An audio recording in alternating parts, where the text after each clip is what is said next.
সব সময় আপনাদের সাথে আমি হয়তো সব কথাই শেয়ার করি, বাট আজকেও একটা কথা শেয়ার করতে চলে আসলাম।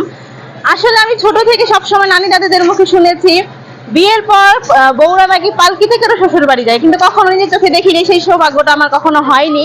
তো আজকে আমি মাওয়া আসছি, মাওয়া এসে আমি এখন পালকিতে করে শ্বশুর বাড়ি চলে যাব। আর সেটা কিভাবে যাবো চলুন আপনাদের সবাইকে দেখাই। এটা হচ্ছে আমার পালকি। যেহেতু আমি বউ তাই আমি একটু ঘুমটা দিয়ে নেই। এখন আমি পালকিতে বসলাম, এখন আমি পালকিতে করে শ্বশুর বাড়ি চলে যাচ্ছি।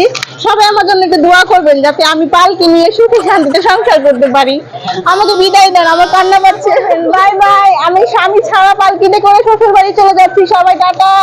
কেউ কান্না করে না আমার জন্য।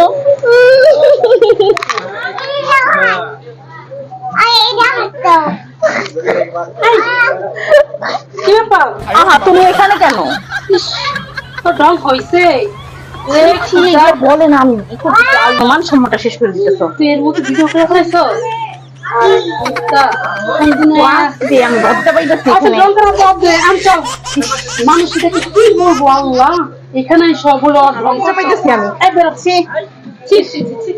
দেখছেন, এর জন্য আমি শ্বশুর বাড়ি যেতে পারলাম না পালকিতে করে। আশেপাশের মানুষদের কেউ দেখলো নাকি আমার শ্বশুর সেখানে ঢং ওরে ঢং, ওই সরকার নাম করতাম না বোন। ওরে বাবা, আসেন। আমার শ্বশুর বাড়ি যাওয়া হলো না এই পালকিতে করে। বলো না।